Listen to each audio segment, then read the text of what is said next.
will the Sangha with great virtue, out of compassion for Dharma, thâu chứng vô sanh. Homage to the blessed, noble, and perfectly enlightened one. Nam mô Sa Nan Tho Sư Chế Đô Ye Ở La Hờ Đi San Miao San Pu Tô Xie.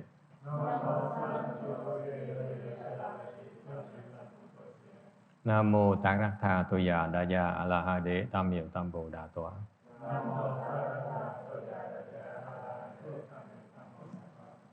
The unsurpassed, profound, subtle, and wonderful Dharma in 100,000 million aeons is difficult to encounter. Now that I've come to receive and maintain it within my sight and hearing, I vow to fathom the thus from one's true and actual meaning. Wu shang sheng she wei miao fa bai jie wan jie nan dao yu wo jin jian wen de shou qu yan jie ru lai chen shu yi. O Buddhas and Bodhisattvas, Venerable Sanghas, and all good advisors, Amitabha.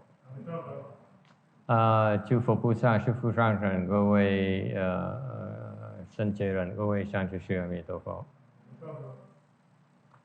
Chư Phật Bồ Tát, kính thưa Thượng Thiên Hóa, quý thầy cô và quý vị thiện tri thức A Di Đà Phật.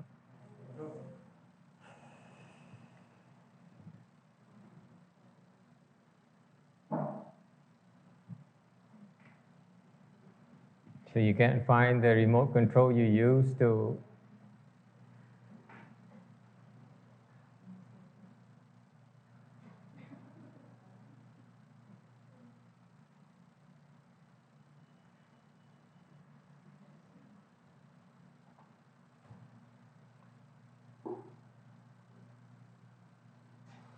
see now. It's too high up.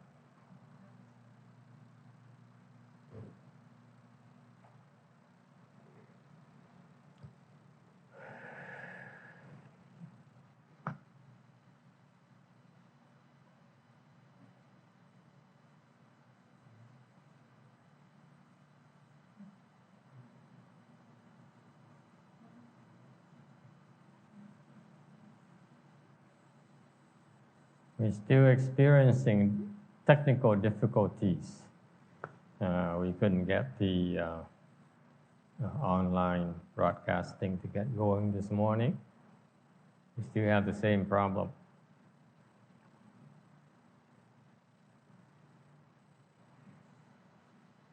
Okay, I'm going to get going anyway. Good afternoon, everyone. Very hot afternoon. Xin chào quý vị, chiều này nóng dễ sợ. So, in a spirit of trying to keep you awake, ask any question you feel like. Trời nóng quá, chắc ai cũng buồn ngủ vậy sợ. I know I'm sleepy. So feel free to ask any questions. Quý vị có thắc mắc thì cứ hỏi. Okay? Our lecture is quite different from the typical lecture.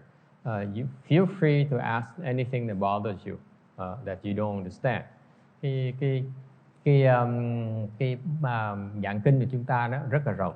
Ai muốn hỏi gì cũng được hết đó. We ask anything, if it happens to be not something I can answer, I tell you so, or I will put it in context of this dharma. The thing we were explaining. Cứ hỏi đi rồi cái gì thầy trả lời không được thì nói trả lời không được, còn không thầy sẽ giảng nghĩa trong cái nội cương của cái bài giảng ngày hôm nay. All right. We have been trying to explain this one of the most, if not the most popular sutra in Buddhism, called the Heart Sutra. Cái tâm kinh này là một cái kinh mà có thể nói là nổi tiếng nhất trong Phật giáo chúng ta. Why is it the most popular? Because it's recited by most of the Buddhists throughout the world. Tại sao nổi tiếng? Tại vì cái kinh này đó được rất nhiều người Phật tử khắp tất cả thế giới này tụng mỗi ngày. I know that most of the monks and nuns they recite this daily. Tại vì đa số những cái người xuất gia đều tụng cái kinh này mỗi ngày. Okay. Why is that? Because this sutra help plant the seeds for ultimate wisdom. Tại cái kinh này giúp quý vị trồng cái chủng tử để mà phát triển cái đại trí huệ của quý vị. In Buddhism, we believe that that we are all endowed with this great wisdom already. Cái Phật giáo chúng ta đó là tin rằng là tất cả quý vị đã có sẵn cái đại trí huệ rồi. All of you have this great wisdom, which is the same as the Buddhas. Cái trí huệ quý vị có nó giống như trí huệ của Phật. Yes, you have it, and because you've been wandering in the realm of existence, lifetime after lifetime, for all this time, this wisdom of yours has been covered up. Each time you reincarnate to a new body, okay, your wisdom is further covered up by a lot of these confusions that we experience throughout life. Vì cái trí huệ, cái đại trí huệ quý vị nó có sẵn có, nhưng đều vì quý vị đã luân hồi từ vô thỉ, thành ra cái trí huệ đó nó càng mỗi lần mà quý vị mà có một cái thân mới đó là cái trí huệ quý vị nó bị lu mờ thêm một tí nữa. I repeat for your sake, every single time, for most of us ordinary people, every single time you have a new body, your great wisdom is further covered up. Mỗi lần khi quý vị có một cái thân mới, người phàm phu có được cái thân mới, thì cái trí huệ quý vị nó lưu một thêm một tí nữa. And that's why the more you evolve in our incarnation wheel, ordinary people, the further, the more confused they become. Okay? And so that's what the Buddha did. He appeared in the world to remind us that if you keep on revolving this incarnation wheel, you become more confused and therefore you experience more suffering. Và Đức Phật mới xuất thế dạy chúng ta rằng nếu quý vị mà không cẩn thận tiếp tục luân hồi như vậy thì càng ngày càng khổ thêm, không thể bớt khổ được. And the Buddha says, why must you settle for it? You can be just like me. Phật mới nói là quý vị tại sao phải chịu khổ như vậy? Quý vị, cái trí huệ quý vị cũng giống như trí huệ Như Lai. Okay? All you have to do is restore to your inner greatness. Okay? Nên quý vị chỉ cần biết cái phương pháp để mà hồi phục lại cái trí huệ của mình. So the great news, the Buddha says, unlike all the other religions, by the way, cái lời Phật dạy nó hoàn toàn đi ngược lại hết tất cả lời dạy của những tôn giáo khác. Every single other religion, okay,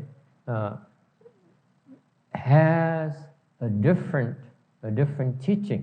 Mỗi tôn giáo khác đều là có cái lời dạy khác. The other religions proclaim that superior supreme being, that we are below them and we have to serve them, whether it's the Greek or the Mormons or the Muslims and so on. There's a prophet and we're below the prophet. Okay? And so on. Quý vị biết những cái tôn giáo khác, hoặc là Ấn Độ giáo, hoặc là Hồi giáo, hoặc là bất cứ tôn giáo nào khác ngoài Phật giáo, đều họ nói là có một cái đấng thiêng liêng mà cao hơn quý vị, cao hơn chúng ta. Chúng ta phải phục vụ cho cái đấng linh thiêng đó. Am I correct so far? Is that what you understand about the other religions? Whether Judaism or Christianity, same thing. The supreme being that we don't measure up to. Okay? So far, so good? Buddhism is just the exact opposite. Buddhism says Buddha is a supreme being. There is a supreme being called the Buddha. It's not a God. It is a being, a state of being, a state of wisdom. Đức Phật giáo mình nói khác, là chủ trương rằng là có một cái đấng linh thiêng gọi là Đức Phật. Đúng. Ok? Có thực sự có một cái linh thiêng gọi là Đức Phật. Nhưng cái Đức Phật này đó là khác những người khác ở chỗ cái Đức Phật không phải là một cái vị trời, một cái vị thiên thần, mà Đức Phật này á, là một cái cảnh giới. The Buddha is but a state that you can be and you can attain. Đức Phật chỉ là một cái cảnh giới mà tất cả chúng quý vị đều có thể đạt được cái cảnh giới đó. In other words, this is a state of perfect wisdom. Cái cảnh giới gì? Cảnh giới của cái sự đại trí huệ, cái sự hiểu biết nó toàn vẹn. This is perfect knowledge. The knowledge to end all suffering. This is why this great knowledge, this great wisdom is important. Because once you uncover, once you recover your original wisdom, you put an end to all suffering forever. Và cái cảnh giới này là cảnh giới của đại trí huệ. Một khi mà quý vị hồi phục lại cái đại trí huệ của quý vị đã sẵn có rồi đó, okay, thì quý vị sẽ đoạn tất cả những cái khổ và luôn luôn không bao giờ khổ nữa. So far so good. This great wisdom here is not something that's new. The great wisdom here is something you inherently have. All you have to do is wash off all the defilements that's covering it up. That's all there is to it. Cái Phật giáo mình nói là cái đại trí huệ này á, là không phải quý vị phải cần lấy ở ngoài, không cần phải đạt. Okay? Cái đại trí huệ này là bằng cách quý vị khai mở nó ra, bằng cách rửa sạch những cái ô uế, những cái bất tịnh mà nó đã dính vào cái cơ thể quý vị từ bao nhiêu kiếp luân hồi. All these defilements are layers upon layers of defilements that have been building up through time, through your reincarnation, recurrent reincarnation, wanderings. Và những cái ô uế này nó đóng từng lớp vì cái vị luân hồi. Nhớ như vậy. This is important. Okay? So, it's nothing new. You already have it. Quý vị đã có sẵn rồi. Thầy nhắc lại. I repeat. You have it. This great wisdom already. You just don't know how to use it. Quý vị có sẵn mà quý vị không biết thôi. So in Buddhism, the Buddha appeared in the world and says, this is what you can do to unfold your wisdom again. Và Đức Phật mới xuất thế nói là đây cái phương pháp, có những cái phương pháp khác nhau mà Như Lai dạy cho quý vị để mà khai mở cái trí huệ này. Okay? So it's up to you. Message is up to you. If you believe, then you can learn the process of uncovering this great wisdom, this great potential of yours. Thành ra nếu quý vị phát lòng tin thì vì có thể theo những cái phương pháp để mà khai mở nó lại. Okay? Khai mở lại cái khả năng quý vị, tiềm năng của quý vị. Okay? Any questions about that? Ai thắc mắc gì không? Yes.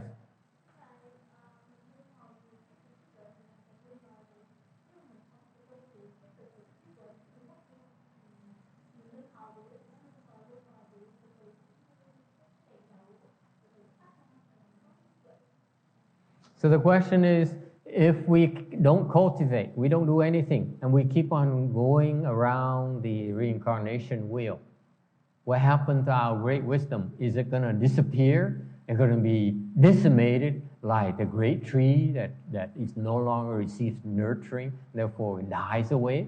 Cái này, right? Câu hỏi là nếu cái trí huệ nào mà chúng ta không chịu vuông trồng nó, ngược lại chỉ tiếp tục luân hồi như vậy, thì cái chuyện xảy ra cho cái đại trí huệ nó có thể nó chết hoặc là nó bị héo mòn hay là không? What do you think? Yes? Kim Điền? No? She was raising her hand. What happened to the great wisdom? We do nothing about it. Gì xảy ra? Yes sir. Nothing. Stays there.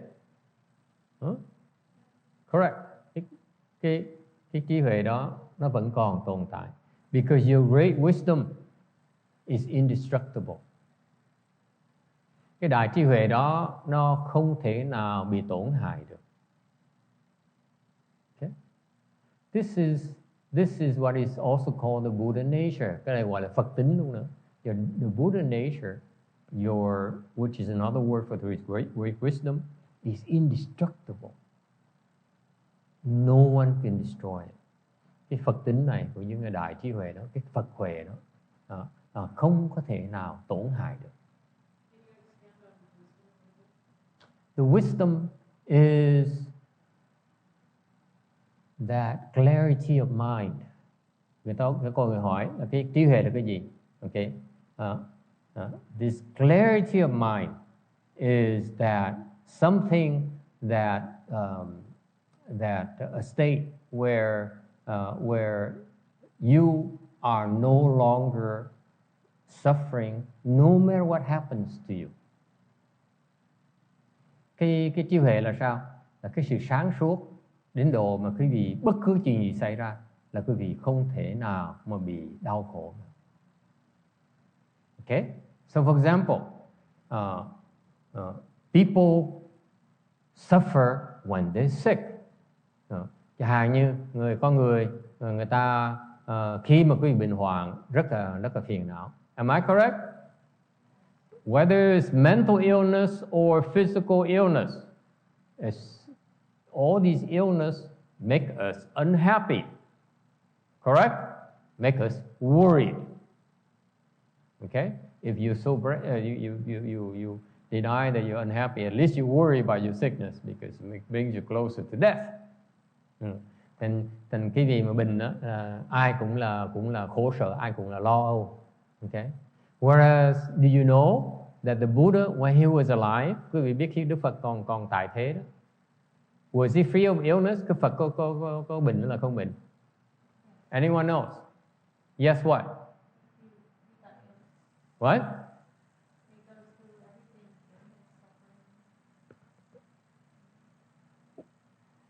He goes through illness, suffering. I'm not sure. Can you be more specific? My question is, was the Buddha sick? Lúc Đức Phật còn sau, after he became a Buddha, was he ever sick? Sau thành Phật rồi, có bệnh là không? Yes? He's sick but he's not sick.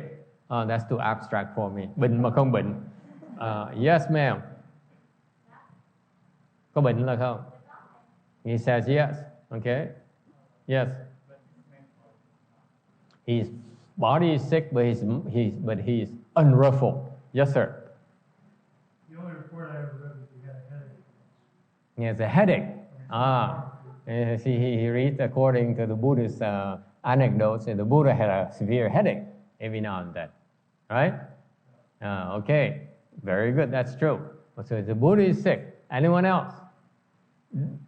Does anyone know the extent of his sickness? Có ai biết là có ngài Tuyên Hóa ngài kể chuyện là Đức Phật có lâu bị nhức đầu. Tại ông kể từ những cái chuyện cổ tích ngài Tuyên Hóa kể là về đời Đức Phật. Nhưng thầy hỏi có ai biết Đức Phật bệnh nhiều hay bệnh ít không? Yes. Có. Yes. Anyone?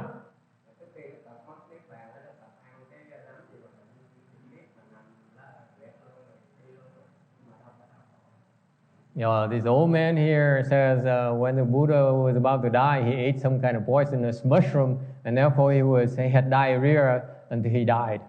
Wow, that's pretty traumatic.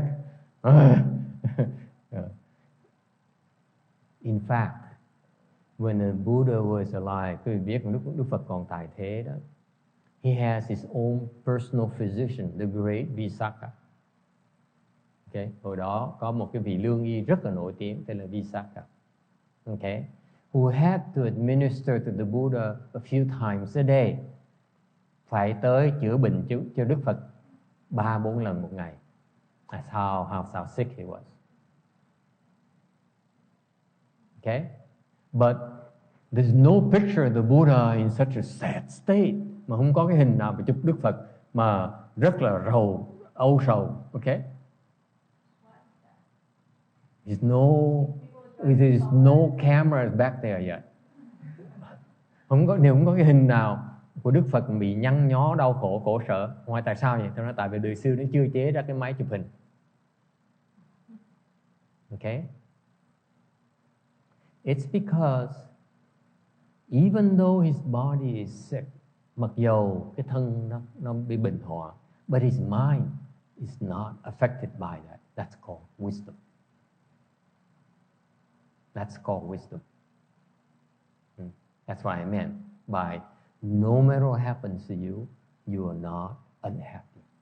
So you are in a perpetual state of happiness, no matter what. Whether it's too hot today, the monk like me would complain. The Buddha said, wow, it is hot today. And he doesn't say, it is so hot, I feel like going to the ocean. That's suffering. Wouldn't you say? Như ngày nóng như ngày hôm nay á, thì Đức Phật không than phiền như thầy nói bữa này nóng quá, chắc phải đi biển, hoặc là phải nói cho nó ngắn lại. Đức Phật vẫn tịnh bờ. Okay? So that's the difference between me and the Buddha. The Buddha is unflappable. So how emotions play into that? How emotions play into that? Buddhas are free from emotions. Emotions is a form of suffering. Cô này câu hỏi, mà bà hỏi về cái tình cảm nó sao? Thì ta nói Đức Phật không có tình cảm. Am I correct? Is that how I read it? I'm no Buddha, that's why I need to check with my students here. They are very well read. Quý vị đồng ý không? Đức Phật có tình cảm không cô? The Buddha is free from emotions because emotion by definition, okay, is agitation of the mind, not the heart. Tình cảm là cái sự dao động của cái tâm và của cái tim. Tim nó thổn thức. So your heart flutters. That's what's emotion. Okay? And because the heart flutters, the mind is affected. Okay? For ordinary people, emotions is a form of suffering. Okay? Emotions in the Buddha is different because he may experience emotion. He still experiences love for his son. Trust me. Okay? But that fatherly love, okay, is different from the typical fatherly love for the son. A regular father's love for the son. Ta nói chẳng hạn Đức Phật thương con chứ. He loved his son Rahula. He loved his son. Okay? Just because you're Buddha doesn't mean you're free from love. That you experience no more love. Okay? But is that something that the monks that you reach for that you are trying to Yes. The path of our practice will bring us to Buddhahood, meaning that along the way we experience more freedom from certain things. We're liberated from certain things until we're totally liberated from everything. So the path towards Buddhahood involves various degrees of liberation, if you will. Okay? Thành ra cái con đường tu hành đó, cái đạo này mình sẽ nói cái đạo này á, đạo tu hành này là càng ngày cái vị càng tu càng tiến bộ thì càng ngày càng được an nhiên tự tại hơn, càng ít bị đau khổ hơn. So the liberation meaning you suffer less and less and less and less and less and less until you no longer suffer. So at that point in time, thì quý vị càng ngày càng bớt khổ. Lúc đó when you become a Buddha, you may love your son, but that love is no longer considered suffering according to Buddhism. Okay? Chẳng hạn như Đức Phật sau khi thành Phật rồi vẫn thương người con trai á. Okay? It's your own blood, your own son. Of course you love your son, vẫn thương con mình như thường. But that love the Buddha experienced for his son, okay, is not called suffering anymore. Whereas my love for, I don't have a son, my love for my, who should I love? My students. Yes, my love for my dear students, my princesses and my princes. Okay. Cái tình thương của thầy, ông có con cái để thương cho học trò, đệ tử của mình. Cái tình thương đó, mấy cái cô hoàng tử, mấy ông hoàng tử, cậu hoàng tử với mấy cô công chúa đó. Okay. It's love that love is actually suffering. I realize it because every time something bad happens to my princesses and my princes, it hurts in here. You know, it's like somebody stabbed you in the heart. Shame on you. Thành ra, you don't know what it's like. That's why you're laughing at me. Mấy cái người này cười ngất là tại vì nói thầy mỗi lần một chuyện gì nó xấu xảy ra cho đệ tử của thầy, tim nó nhói, đau khổ dễ sợ lắm. Mấy ông cười ngất là tại ông đó vẫn coi thường sự đau khổ của thầy. Someday when you have, disciples, you know what I mean. Chừng nào có đệ tử quý vị sẽ thấy. Okay, so it's a good question, by the way, to contrast between love of the Buddha towards son and our love towards our dear beloved. Okay, cái câu hỏi rất là có lý là làm sao phân biệt giữa tình thương của mình với tình thương của Đức Phật.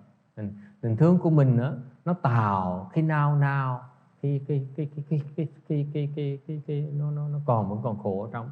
Emotional love for us still is the cause of suffering. Okay? For example, you love someone and when you apart from that person for a day or two or a week, you miss that person. That is suffering. So that's why it's meant by saying, what he meant by saying that love is actually suffering because it causes suffering. Thành ra bởi mới nói mình thương một người nào đó mà lỡ mình xa người ta thì bụng lòng thấy đau khổ, nhớ nhung thì đó gọi là cái khổ. Bởi gọi là tình thương là khổ. Người thường thương là khổ. But whereas the Buddha, when he's away from his son, he doesn't have that feeling of suffering because he has wisdom. Okay? Đức Phật ngược lại, khi mà xa con của mình thì không thấy đau khổ. Okay? So far so good? It's still love, but one is a void of suffering, one is immersed in suffering. Okay? Cái tình thương giữa Đức Phật vẫn còn tình thương, nhưng cái tình thương Đức Phật nó không có khổ nữa. Tình thương của chúng ta nó còn khổ. Okay? So far so good. Any other question? Does it help? Yes.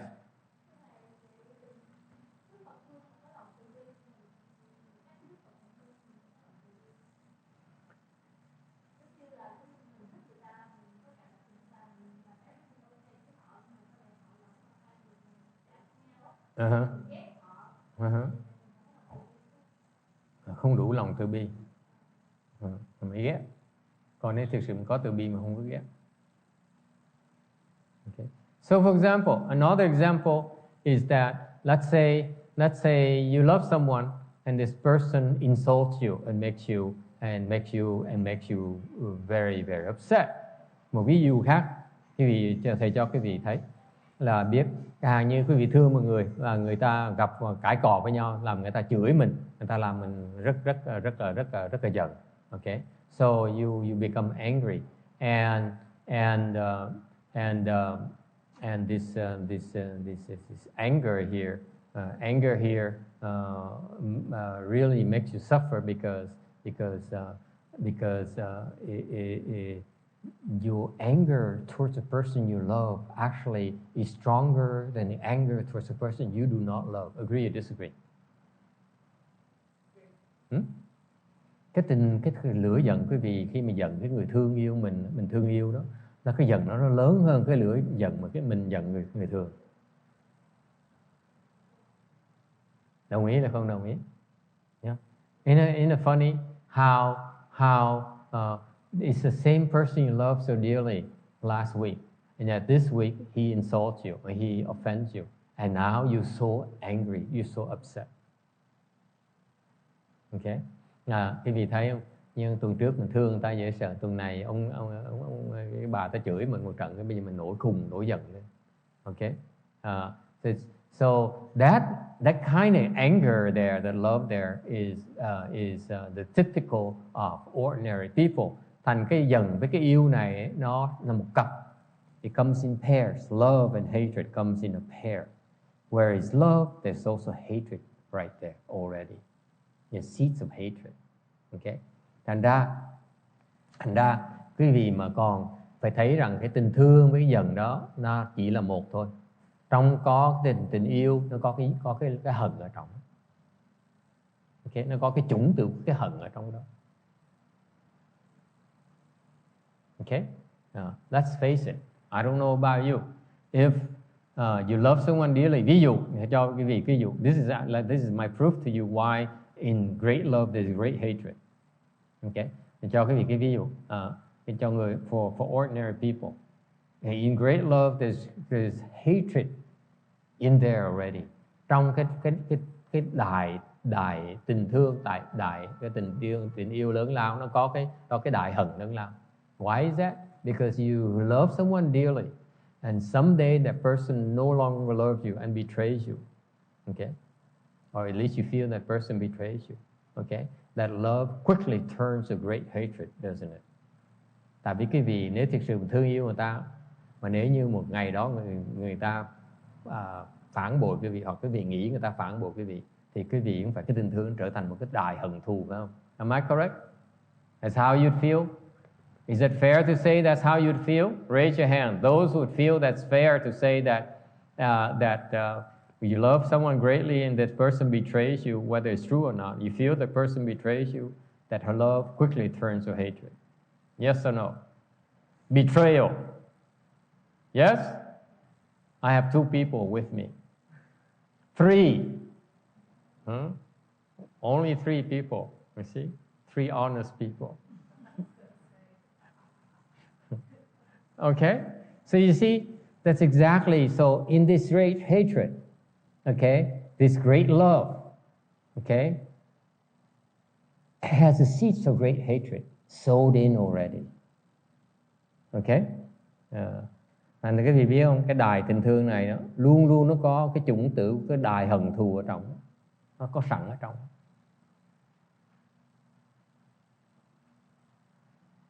And that's the nature of ordinary love. Cái đó là cái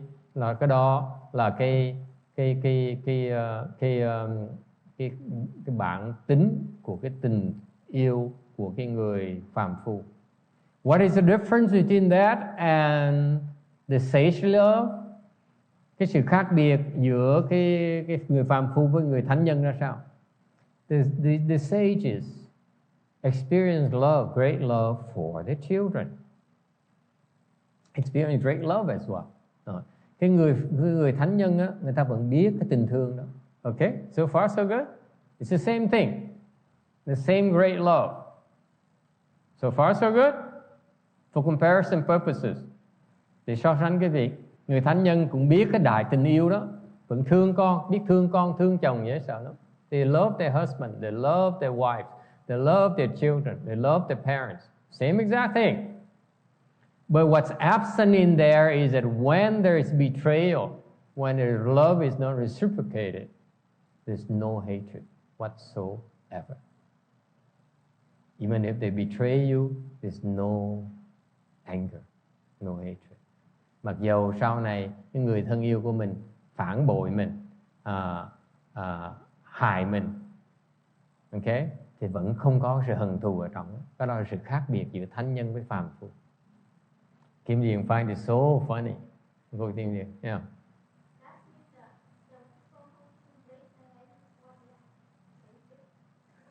What? I can't hear you. What did she say?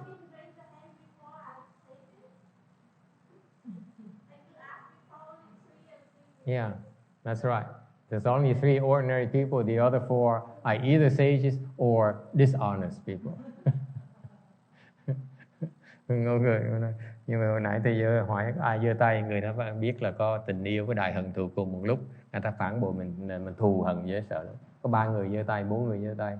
Thì có người hỏi là như vậy là những người không giơ tay có phải là thánh nhân chưa? Thì nói là hoặc là thánh nhân, hoặc là mất nết, hoặc là dối trá. Người dối trá. Yes. So far so good. Is it clear? Does it help? That emotion is still there, but the negative emotion are no longer there. Okay. Cái tình thương nó vẫn còn đó, mà thiệt ra cái những cái mà nó xấu nó không còn nữa. Actually, isn't more. Actually, that love is greater than your ordinary love. Sự thật. I'm only for comparison purpose explain it to you that it's the same. Actually, the love that the Buddha for his son is far greater than the love ordinary people for their sons. Far greater. Okay? Thì ra, quý vị biết cái tình thương của Đức Phật đối với con của Ngài chẳng hạn, nó lớn hơn tình thương của mình đối với con của mình. Nó lớn hơn nhiều lắm. Okay? Because the love ordinary people experience is still selfish love. And the love the Buddha has for his son is unselfish love. Truly unselfish love. Cái tình khác biệt là cái tình thương đó của mình đối với con mình đó, là tình thương ích kỷ. Mình còn thương nó theo cái ý của mình. Còn tình thương của Đức Phật với con của Ngài là hoàn toàn tình thương nó không ích kỷ. Bởi tình thương nó rộng, nó lớn hơn nhiều. So far so good. So that's called wisdom. So that wisdom here, in essence, in brief, is that knowledge, that state of mind where you are always happy, you're always at peace, no matter what happens. Whereas ordinary people are easily they change with the direction of the wind. Okay? Thành ra nhắc lại cái việc biết cái đại trí huệ đó là một cái cảnh giới mà quý vị hoàn toàn không có bị dao động bởi cái ngoại cảnh, bởi những cái tình cảm. Ngược lại chúng ta đó, cái tình cảm chúng ta đó, cái cảnh giới của chúng ta, người phàm phu đó, là chuyên môn bị nó dao động, không được cái sự yên ổn, không được cái sự an lạc. Okay. So far so good. Any other questions? Ai thắc mắc gì khác không? So if you have children, you love them, give them wings and let them go. Give them wings and let them go. Thành nếu như vậy mình có con thì mình thương nó, và mình thương đùm bọc nó tới khi mà nó mọc lông cánh để cho nó bay đi. That would be unselfish. Not quite. That's not how I would define unselfish love. That's a question I would paraphrase it. So what is this unselfish love? Is that that raising them and then letting them go? Is that unselfish love? Nên các người ta hỏi như vậy thì hỏi tiếp, như vậy cái tình thương mà nó không ích kỷ, không vị kỷ đó, tình thương vị tha đó thì là nó sao? Mình nuôi nó xong nó mọc lông một cánh cho nó bay đi hả? Okay. It's not so much you letting go, but it's a slightly different concept. Không phải là bỏ, không phải là thương nó mà có thể thả nó. What is that? Does anyone understand? What is the difference? Có ai biết không? Sir, do you know? What is unselfish love in her context where you raise them and when there is time you let them go? Okay? What is the difference? Do you understand, sir? Does anyone understand? Có ai biết không? Sự khác biệt không? Mình nuôi con lên rồi khi nào nó mọc đủ lông rồi cánh mình để cho nó đi. Nó khác từ người thánh nhân là sao? How differently are the sages then?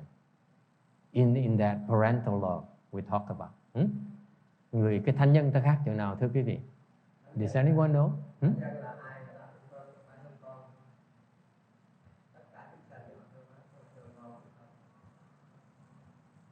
He said he loves everyone. The sages love everyone, not just their children. Okay, that sounds good. Okay, but what about your own children? We're talking about your own children. Mình nói đúng rồi. It's true. It's true that the sages love is broader. They don't just confine to their own children.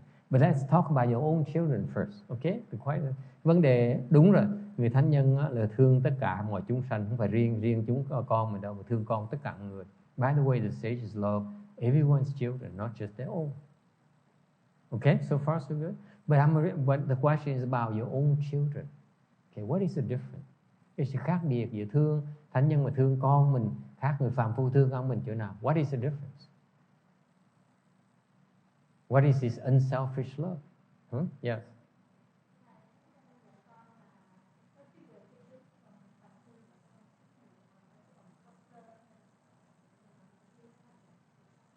Okay, that's true, that's correct. But I need more detail. Đó đúng. Thánh nhân dùng trí huệ mà dạy con, phàm phu không có trí huệ là dạy con không được. Thương con trật. Như đều nó trật chỗ nào? What is the difference? Yes.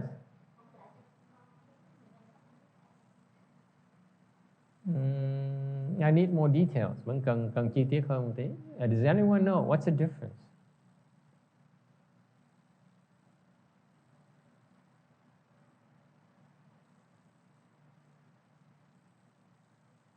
Yes.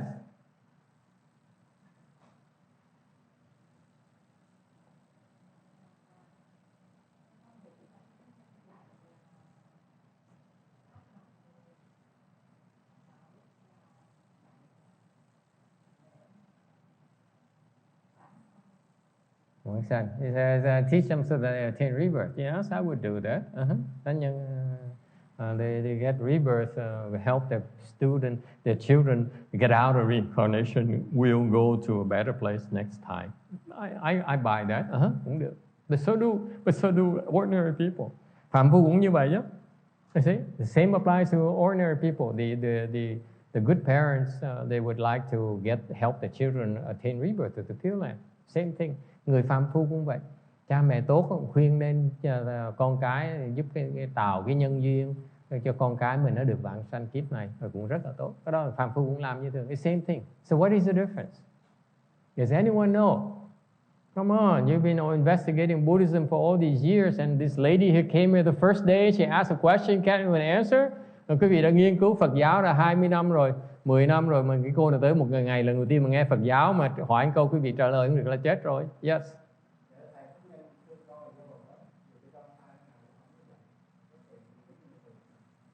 Không giận, mình không có nghiệp, không bợp tai nữa hả? Có bợp tai nữa không?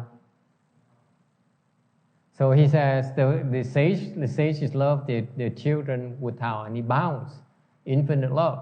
So I asked him that. So So I asked him. So what if the children misbehave? They take math. They use. They don't do the schoolwork. Is it okay to hit them and to scold them, or spank them, which is illegal in this country? Yes. And he says no. You agree? Quý vị đồng ý là không đồng ý? His wife agrees. Who else?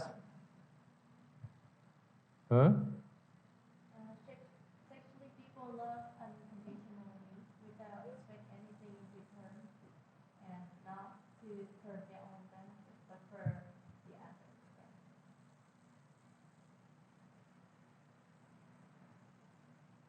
The difference is that ordinary people love, there is a self, there's a person who loves. Meaning this person has expectations. I want you to succeed. I want you to have good grades. I want you to be a good person. I want you to be so and so and so. Okay? These are their expectations. There's still a self. Cái người phàm phu vẫn còn cái ngã khi mà thương người ta. Mình thương nó theo cái ý muốn của mình, theo cái sở thích của mình. So as long as there's a self, you love someone as by your standards of love. Okay? Meaning that to you, love meaning sometimes for some people with the self says, I love you as long as you get good grades. Okay? Other person says, I don't care for grace, but I love you as long as you're going to become a doctor or a lawyer, and then you're going to support me when I get older. Right? So there's always reciprocation. There's love with expectation, with love with strings attached. Because there's a self. There's something that still goes back to you. That's the difference between ordinary love. Is that clear? Quý vị thấy không? Người phàm phu đó, khi mà thương người ta đó, vẫn còn có sự mong cầu. Ok?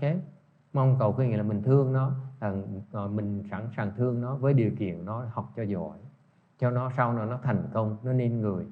Ok? Có sự đòi hỏi như thế. Thật ra tại vì có cái người ngã, có một cái bản ngã nó đòi phải như vậy mới là thương được, mới gọi là thương. Còn cái thánh nhân đó, không có đòi. Whereas the sage is no self. Okay?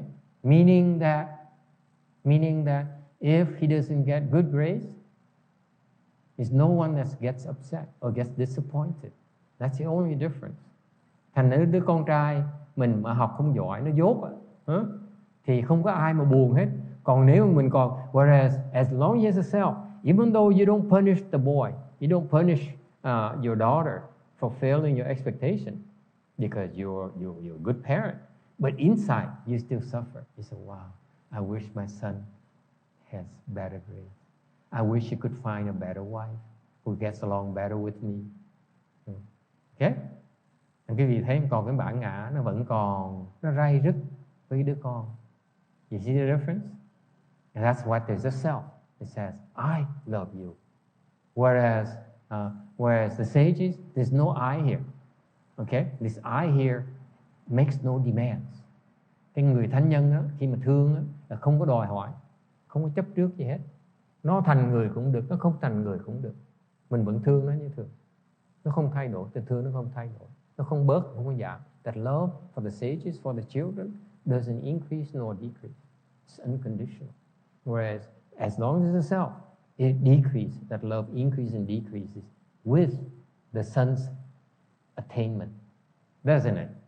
That because it's the self. Thành quý vị thấy cái tình thương của mình đối với con mình đó, nó người phàm phu, nó tăng, nó giảm tùy theo cái cảnh giới của người con, cái trình độ của người con.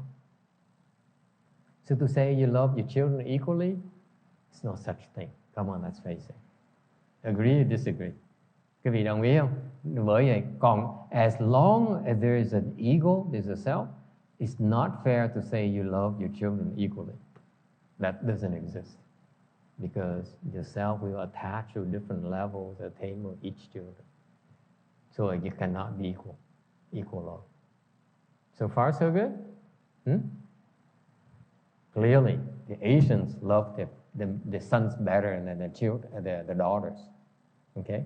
Here in our country, we love our daughters more than the son, I think. Okay? So far, so good? All right. Does it help? Any other questions about this concept here of the Buddha nature or the state of happiness?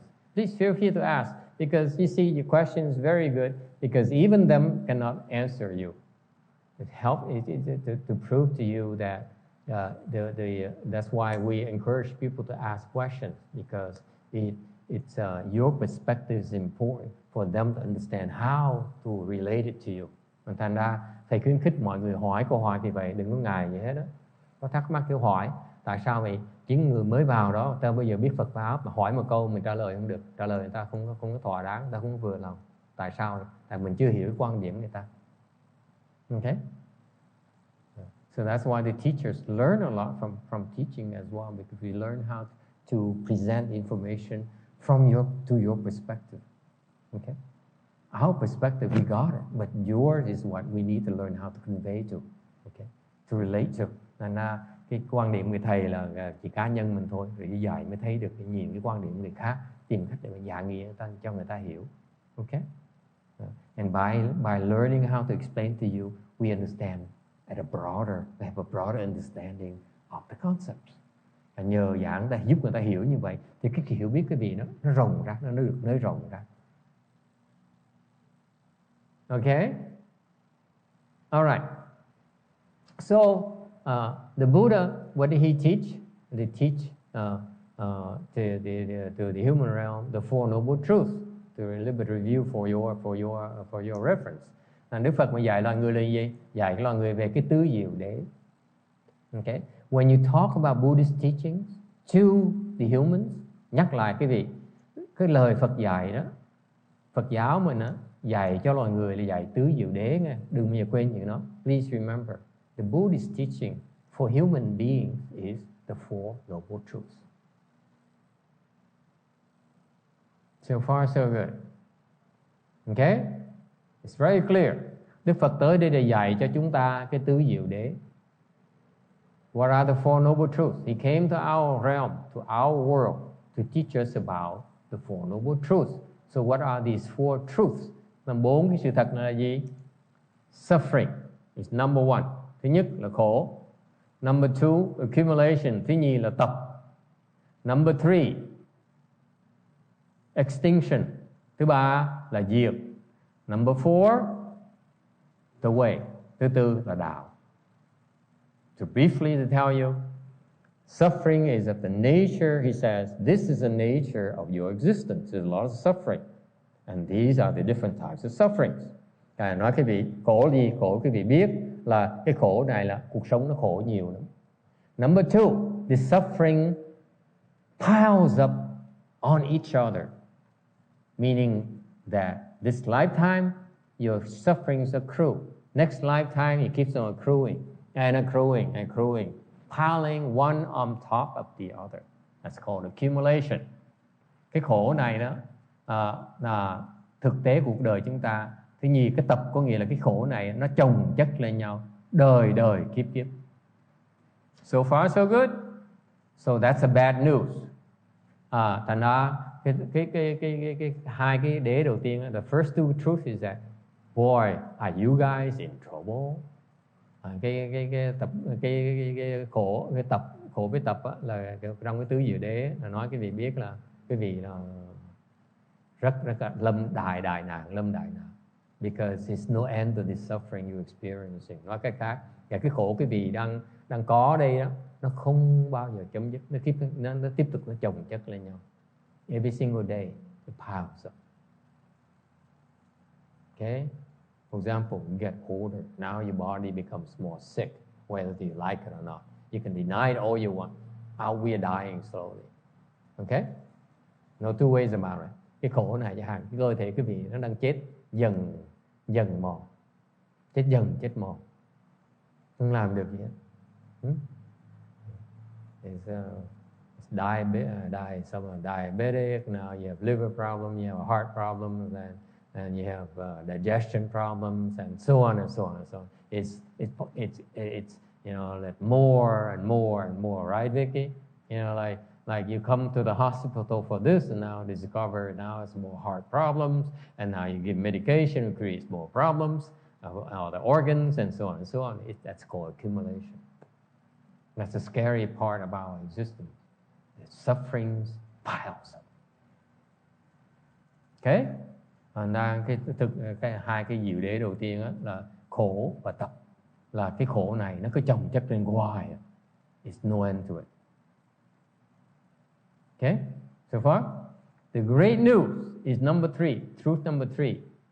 There's a state of bliss where you're free from all the suffering.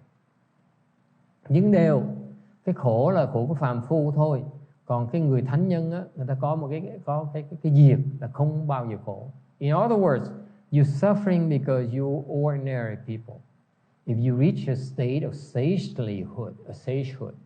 a sagely state, then there's bliss only, there's no suffering. That's a good news. Cái tin tốt là ở chỗ có cái niềm hy vọng cho quý vị. Nếu mà làm phàm phu sẽ tiếp tục mà khổ.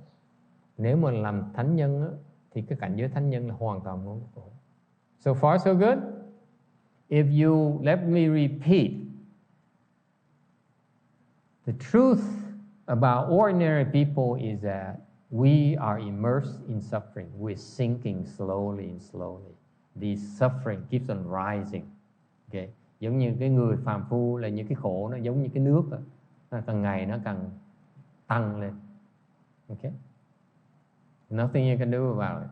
The sea water level is raising whether you like it or not. Okay? Cái nước ở càng nó tăng lên, không làm gì được cái đó. That's it.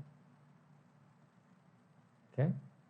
And the great news is it's only because you ordinary people have no end to the suffering. Lifetime after lifetime, you revolve in the wheel and your suffering increases. Càng ngày càng luân hồi, càng khổ thêm. Whereas if you reach a state of sagehood, you're completely out of it. There's no more suffering. Ngược lại người thánh nhân là thoát ra khỏi cái luân hồi. Cái diệt là thoát ra luân hồi. Và mình luôn luôn an lạc. We are eternally blissful and happy and at peace. It's called peace and bliss. You're peaceful and blissful. The Buddhists don't call it happiness, by the way. Happiness is emotional. Agree? Happiness, as ordinary people call it, actually, it's an emotion. Whereas the sages experience something called peace and bliss. Cái người phàm phu gọi là hạnh phúc, còn thánh nhân gọi là an lạc. So far, so good? So there's something called extinction. And number 4, in order to reach extinction, is something called the way. Và Đức Phật nói cái diệu đế thứ tư là phải đạo. Đạo có nghĩa là nếu quý vị muốn đạt tới cái diệt thì phải tu cái đạo thì mới tới được. There's one way. There's a way to get there. That's why it's called the way. Thành ra muốn tới cái diệt đó, có con đường đi được mà tới đó được. That's a great news. There's liberation, there's a way to get there. That meaning that you yourself, each one of you can get there. Cái hay ở chỗ này nè là cái đạo này có nghĩa là không phải chỉ riêng cho những ai đâu, bất cứ mọi người đều có thể đi con đường này và tới được cái diệt. All of us can tread on the way, walk the way to get to liberation or nirvana, if you will. Nên tất cả mọi người đều có thể đi trên con đường này để mà tới cái con đường tới cái sự giải thoát, gọi là cái đạo. So far, so good? Any questions? Ai thắc mắc gì không? This is critical. This is very important. We can spend a lot more time explaining about Four Noble Truths because it's very profound. Cái tứ diệu đế nó rất là thâm sâu. Quý vị cứ nghe luôn nghe tới thì có nhiều cái khía cạnh mà cần hỏi, cần nói, quý vị cần hiểu nhiều hơn. Okay, so far so good. So this is the basic teaching of the Buddhists. Thành ra cái tứ diệu đế này là cái nền móng của cái Phật giáo của mình. This is the basis of the Buddhist teachings. So far, so good?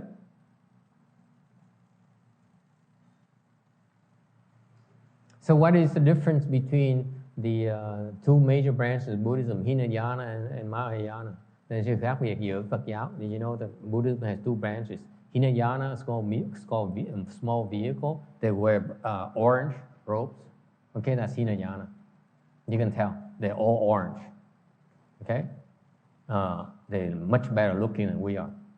Okay, much more adorned, peaceful. They walk around.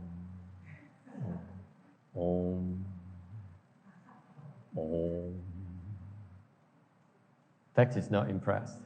I'm making fun of Hinayana. He's very sensitive. You're making fun of these people. Yes, I'm joking a little bit. Because I'm jealous of their adornment. Thành ra cái tiểu thừa, tại sao tiểu thừa người Tây phương nhận là sao? Mặc áo cam. Orange is like hers, a little brighter. Hers is not bright. Cái cô mặc áo cam chưa đủ chói. Cái màu cam mà người tiểu thừa rất là chói. It's so bright to the eyes. You cannot miss it. Okay? So you can tell right away. You're a mile away. You can tell. Hinayana monks. Oh, beautiful. Okay. But Mahayana, we like this. We are a lot more low-key. người đại thừa, bên đại thừa thì ít chú ý hơn. My master's lineage, the monks, Mahayana monks and nuns, they wear yellow, not as bright. They don't wear orange. We wear yellow. Người Phật giáo mà that kind of yellow there, by the way, that yellow for you, okay? On the wall, these yellow things, that's typical Mahayana robes. Tại cái người đại thừa mình là mặc áo vàng chứ không phải áo cam. We don't wear orange, by the way. No, that's for Hinayana. We say no, that's Hinayana. Too much Hinayana. Okay. Yellow is considered a bright color. Yeah, bright color, but it's not as bright as orange. But the Thai people doesn't wear. This is my Vietnamese princess. She likes to argue with me, not just with me, with everyone. and being an ordinary person, it breaks my heart. Every time she disagrees with me, it's something twitch. You know, there's somebody, you know, put something in my heart and twist it. Thành ra cái cô là đệ tử của thầy, công chúa của thầy, người Việt Nam của thầy, thích cãi lộn lắm, thích không đồng ý với thầy lắm. Mọi lần không đồng ý với thầy vẫn bị phàm phu, thằng tim nó nhói. Mỗi lần có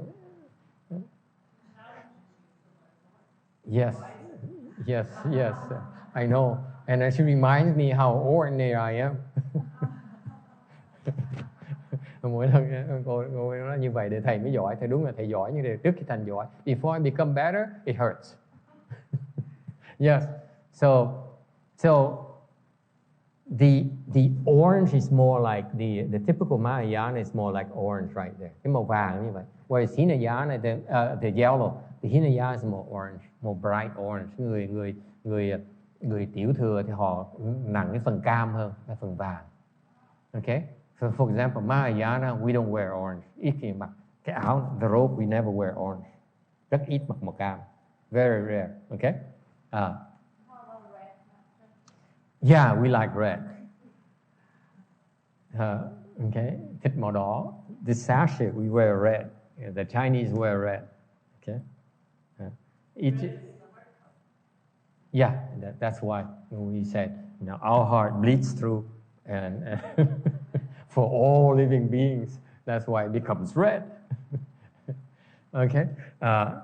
So what is the difference between the Hinayana and Mahayana for Noble Truth? Này, cái sự khác biệt giữa cái tiểu thừa với là đại thừa của tứ diệu đế là chỗ nào? Does anyone know the difference?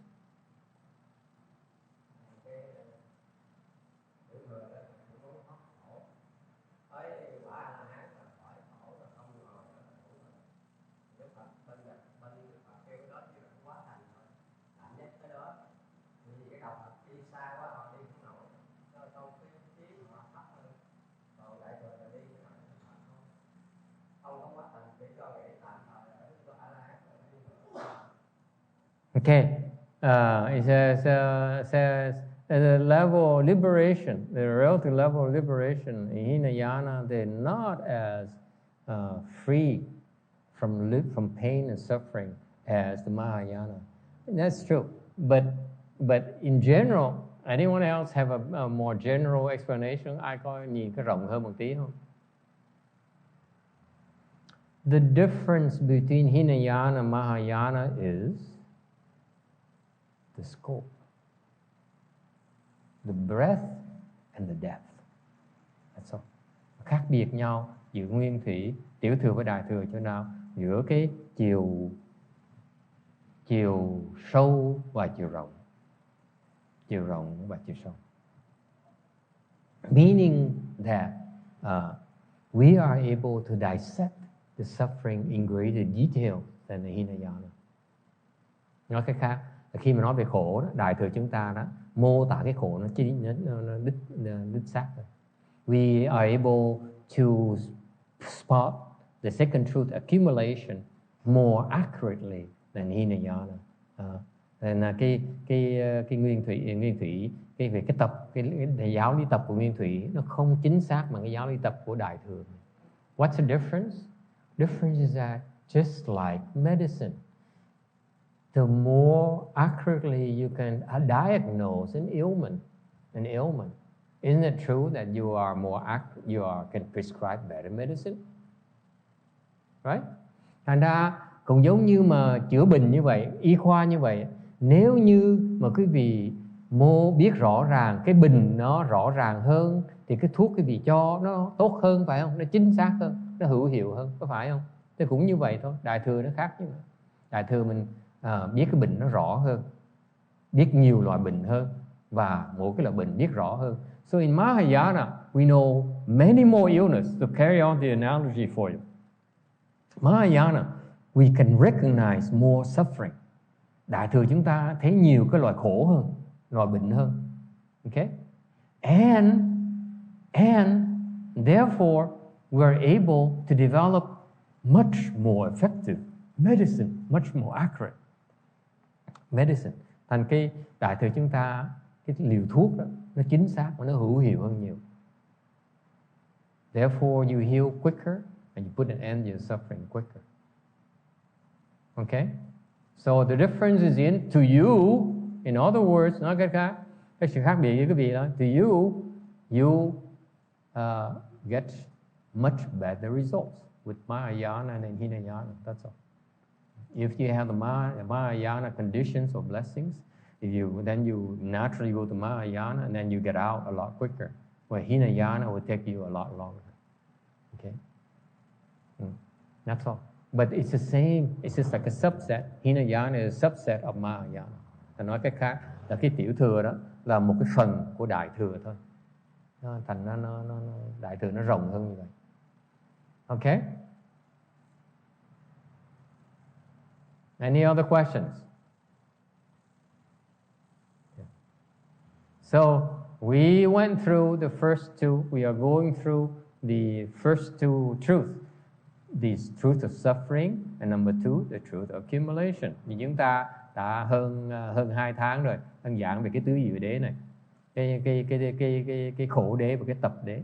Okay, and we are getting more, presenting to you the information about the nature of suffering.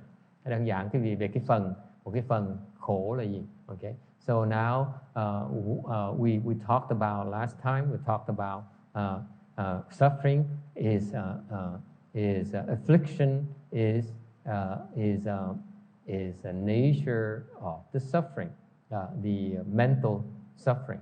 Suffering has a physical part and a mental part. Cái khổ nó có hai cái phần, cái thân khổ và cái tâm khổ. So far so good.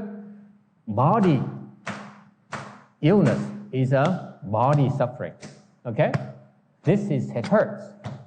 Okay? Cái này, cái thân mình nó đau. Okay? When someone hits you, when your body is ill, it is called suffering to your body. Okay? But affliction is suffering to your mind. Còn cái phiền não là cái khổ của cái óc. Okay? Body suffering, doctors, acupuncturists can help. Cái thân khổ này nó y khoa có thể giúp được, thuốc Tây, thuốc Nam không giúp được. Cái phiền não này, whereas the mental suffering, y khoa giúp không được. Mental suffering, medicine cannot heal. I repeat, you don't know how important my statement is. Thầy nhắc cái vị nghe cái lời thầy nói ngày hôm nay rất là quan trọng. Cái thân bệnh đó, bác sĩ chữa được, thầy châm cứu chữa được. Cái phiền não này á, bác sĩ chữa không được, không ai chữa được cái đó, thầy châm cứu chữa không được. Okay? When your mind is sick, there's no cure for it. Agree, disagree? Dễ sợ không? That's how accurate Buddhism is. Thành cái Phật giáo mình nó chính xác như vậy đó. I'm elaborating for you Westerners. This mental illness is called affliction, cannot be healed by medicine. You cannot take medication to fix it. Can't. Cái phiền não này đó, cái tâm bệnh này đó, cái gì uống thuốc chữa không được. Okay? So far so good?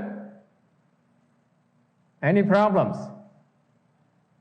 I'm going to ask for forgiveness from my student. But for example, this lady here, this is her thyroid. Okay? Những cái cô này xin lỗi, cái cô này đó, cái cô này cái cổ nó sưng là tại vì cái what's thyroid in Vietnamese? Cái bướu cổ. It used to be twice as big. I would say sometimes 2.5 times bigger than right now.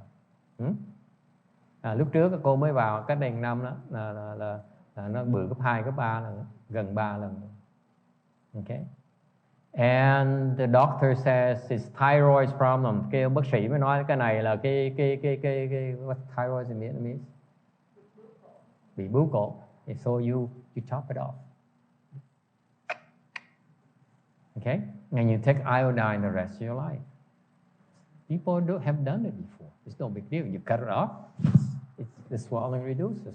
Now you take iodine pills, that's it. What's the big deal? That's how Western medicine fixes it.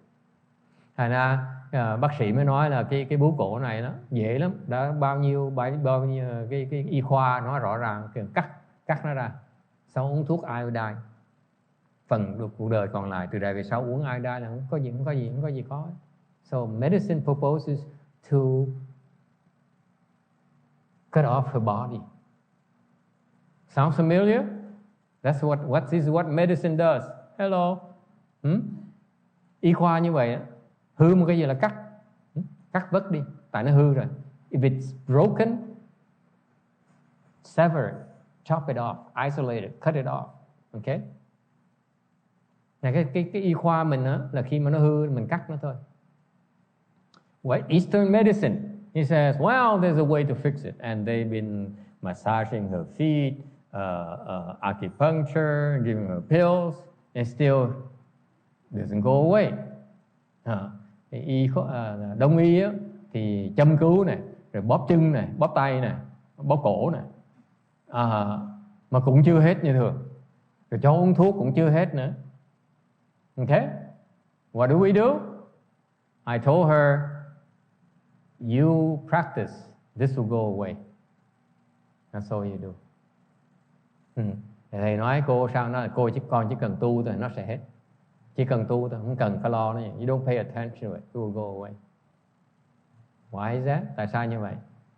Because the problem is up here. It's not here, it's up here. Tại sao vậy? Tại cái vấn đề, cái bình nó, cái gốc của nó là trên này chứ không phải dưới như cái cổ. So if you sever it here, you're not fixing the root cause of the problem. You're only severing the symptoms, that's all you're doing. Thành ra cái bình là từ cái tâm của mình chứ không phải từ cái cổ, từ cái bướu cổ. Thành nếu như dùng bác sĩ mà cắt cái bướu cổ này ra là chỉ diệt trừ cái triệu chứng thôi chứ không diệt trừ cái nguồn gốc của cái bệnh. Thầy giảng cho cô biết, quý vị biết không? Khi quý vị cắt như vậy, nó còn có cái bệnh khác là mà quý vị không thấy. Bao giờ nó còn có một cặp, ít nhất một cặp hết là có hình phải có bóng. Hiểu không? Bao giờ cái hình phải có cái bóng hết, không bao giờ một mình hết. And I explained to her, I said privately, I said, you know, let me tell you something about the truth of illness. Here is the form, is a shape. Okay, that swells up. There's a shadow somewhere inside. There's another body, organ in your body that's also sick. Just like shadow always follow forms. There's no ever one illness. There's always two, at least. So what do? Western medicine, Eastern medicine only focus it here. They don't focus on the cause up here. Thành quý vị thấy không? Cái Đông y với Tây y là chỉ chú trọng về cái triệu chứng thôi. Họ chỉ chữa cái này thôi. Họ không thấy được cái bóng. They only heal this is where visible. They cannot heal what's not visible. Okay? And if they heal this, they don't know the cause is up here. Họ không biết là thiệt ra cái gốc của nó là trên này, không phải dưới này. That's the difference between knowledge, between wisdom. Cái đó gọi là cái trí huệ. Does it help to further understand the difference in wisdom? Quý vị thấy cái trí huệ nó khác biệt chỗ nào? Thấy chưa?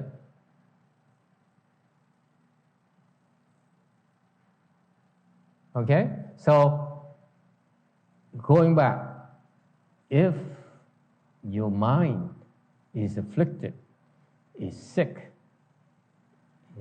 is afflicted is another word for it, less polite word is sick. Your mind is sick because it's afflicted. Then, how are you going to fix it?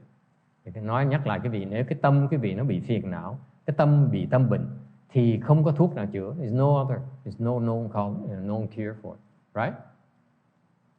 All right now the psychologists are doing is what? What do they teach you? Take some drugs, okay, from Eli Lilly and Prozac. If you're depressed, take Prozac, okay? It suppresses the symptoms, that's it. But your mind is still depressed.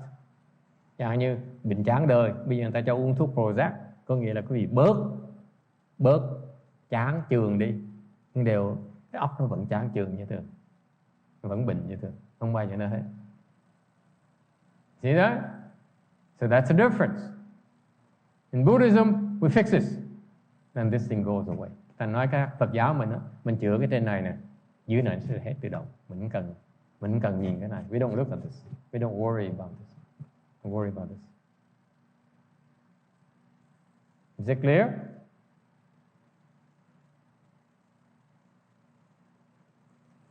Any questions?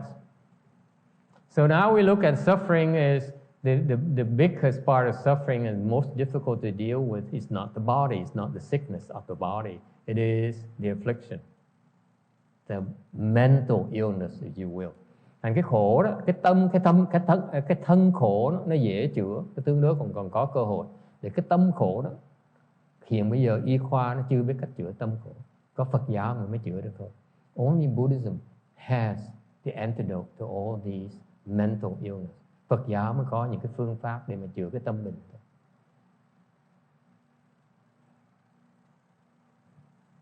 Questions? Ai thắc mắc gì không? Okay. Now, so that's why now if you want, you're interested in learning how to deal with your affliction, how to cure your affliction, we now reveal to you the major types of afflictions that you have. If you resolve these afflictions, the swelling reduces. Simple as that. Mà nếu như quý vị, that's my proof. Nếu như quý vị mà bớt những cái phiền não này, thì tự động những cái bướu cổ nó sẽ xẹp. Now, of course, it helps too that we have mantras to beat the heck out of them as well, to encourage them to leave a little bit sooner. Đương nhiên Phật giáo chúng ta đâu có giảng gì như vậy, mình có mấy cái thần chú mình quýnh nó nữa để khuyến khích nó bỏ mình, nó đi cho nó sớm một tí. See, the Buddhists are not as naive you think. You think we're passive? No, we're not passive. If we know that you are not wanted here, we all say, come on, go. We don't want you here, okay? And we heat it up. We do things to make it uncomfortable, okay? So that it leaves. These afflictions leave quicker. Okay? Cái thủ nhãn nó khiếp vậy đó. Cứ liền từ từ nó tiêu. Không cách nào nó dám ở lại. Mình con may lắm. So that's why we have our lineage. We have these special secret practices where we use tantras to resolve these mental afflictions. Cái thủ nhãn nó chữa mấy cái phiền não đó, con biết không? Đừng có tưởng nó cái dao búa làm vàng nữa, cái đó là cái hiện tượng bên ngoài thôi. Thiệt ra chữa cái này. Dạ, nó mới thành cái kia được. Nó là bí mật của thủ nhãn. Thần nó có bí mật như vậy đó. Là tại vì tu xong mới hiểu được là tại sao như vậy. Tại nên người phàm phu thì chỉ tham thấy cái vàng, tham thấy cái kiếm, tham thấy cái búa dao nữa, chứ còn thiệt ra đâu phải. Mục tiêu không phải là những cái chuyện đó. Cái dao búa để ma quỷ nó thấy nó sợ thôi. Nó thấy nó sợ nó bỏ nó chạy, chứ mình đâu thèm. Mà ở cũng được, không ở được đâu ghê đâu. Nó khiếp. Những cái loại đó nó trì mấy cái tuổi là bệnh. Thành ra mình làm tròn hết, cái hình với bóng nó phải tiêu cùng một lúc. chừng nào tới tiêu nó xong, không cách gì nó kiếp sau nó không làm phiền mình nữa. Sẽ không là kiếp sau nó tới nó làm thịt mình tiếp. Okay, so that's why we expose you these major afflictions and derivative afflictions. The 6 major afflictions. Ta nói quý vị biết, nhắc lại là có 6 cái loại phiền não chính và 50 cái loại phiền não phụ. Okay, and we talked about the last time we talked about the 6 major afflictions, which basically are the greed, anger, stupidity, arrogance, and doubt. 6 cái loại phiền não chính gọi là tham, sân, si, mạn, nghi. You have to memorize these. Thầy nói luôn nó tới, nha luôn nhớ tới. Don't be lazy. Đừng có lười. Thầy nhắc luôn nhớ tới để nhồi vào sọ cái vị. If you hear it often enough, instead of falling asleep, you will eventually memorize it. Những cái người mà không ngủ gật đó là cứ nghe luôn nghe tới nhưng bụng nhiên nhớ thuộc lòng, không cần học vẫn nhớ như thường. Tham, sân, si và mạn, nghi. Đó là 5 cái loại chính. Okay, so the first 5 major ones are greed, hatred, and stupidity, or gas, you will. Greed, anger, and stupidity, and arrogance and doubt. Those are the afflictions. Okay, thành ra 5 cái loại phiền não chính đầu tiên hết là tham, sân, si, mạn, nghi. And the 5th one is improper view. The 6th one is improper view. Cái thứ 6 là bất chánh kiến, which then actually are 5 more, breaks down to 5 more. Và cái tham, sân, cái bất chánh kiến này thì ra có 5 cái tất cả. There are some view of body, the extreme views, view grasping at precepts and prohibitions, view grasping at views, and deviant views. Và nó thành ra nó có lại là thân kiến, view of body, extreme views, view grasping at precepts and prohibitions, view grasping at views, and deviant views. So it's very precisely described. Thành ra cái Phật giáo chúng ta đó, mô tả cái loại phiền não chính của quý vị nó rất là rõ ràng. Okay? And I know, for example, today, all you present still are afflicted with these major afflictions. Ngài biết ngày hôm nay những người có mặt ở đây đó đều có đầy đủ 10 cái loại phiền não chính này. Am I correct? You all have all 10. Am I correct? Yes?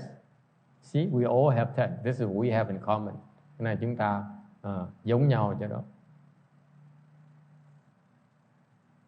Shall we go through the list again so that see you remember?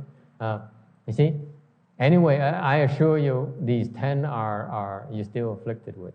Thì chắc chắn quý vị 10 cái loại phiền não quý vị đều có hết. Okay? So, yeah, you can take a picture and go back as well here. This is the first 5. You want to take a picture of that too? The first 5 greed, hatred, stupidity. And next one is this. Okay? And so these 6 major afflictions are very hard to deal with. Nó mấy cái 6 cái loại phiền não chính là rất khó mà diệt. Takes a long time. Takes a long time. Okay? And unless you know about these names, it's important to memorize these things. And sometimes by repetition. Cứ nghe luôn nghe tới tự động mới nhớ. Tham, sân, si, mạn, nghi. Okay? Ngạo mạn và nghi ngờ. Cái đó là cái loại phiền não. Xong thân kiến, biên kiến, giới cấm thủ kiến, kiến thủ kiến và tà kiến này nọ. Là những cái đó nghe từ để nhớ. You memorize. I started by memorizing these things. Okay? And as I keep on hearing more about that, someday you say, oh wow, it's me. That's really a view of a body.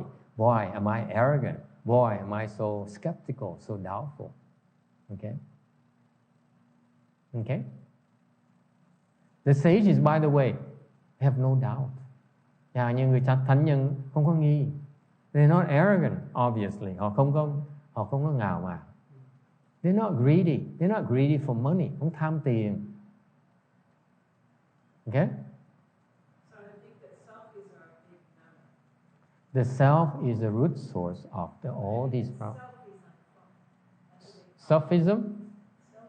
Thinking of yourself, that's a big problem. The selfies? Yes. Oh, the selfies is clearly it's still an affliction. You're so cool. I need to capture this. And now it's all of society, that's what everyone's about. Everyone's afflicted with that. And by the way, I also have a selfie. I know, what a disappointment. Okay? A selfie is an act of arrogance. See? Chụp cái hình, vì xã hội ai cũng thích chụp hình lấy đó. Okay? Là cái đó là ngạo mạn. And also, a view of body. Not just arrogant, view of body. See? Là không phải cái ngạo mạn không mà còn cái thân kiến nữa. Never mind about self. In the morning, when you go like this, what do you think it is? Same exact thing. Arrogance and view of body. You see how difficult it is? Well, and this is what we are teaching our young people. Yeah. And cái gì thấy? This is what we are conditioning our children. To be good and right and holy. Yes. Yes. Absolutely.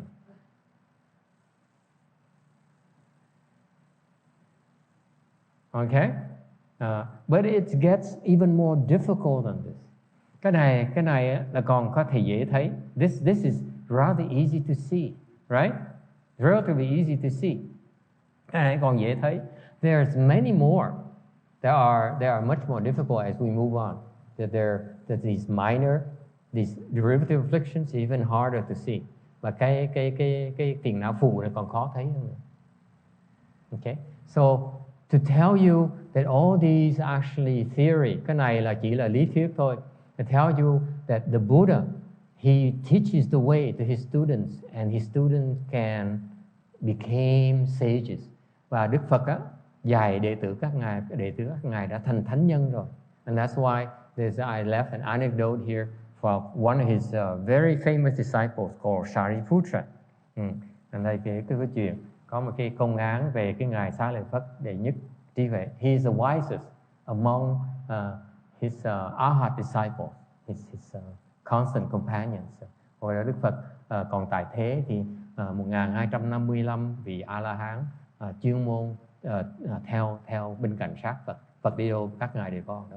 So wherever the Buddha went, these 1,255 arhats, the sagely monks, would follow them. This is not counting the nuns. Okay?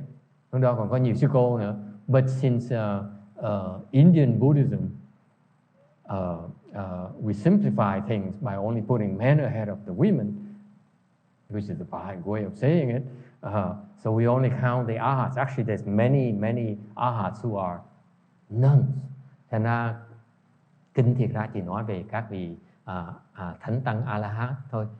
Thiệt ra Đức Phật đi đâu cũng có rất nhiều vị ni A-la-hán đi theo nữa.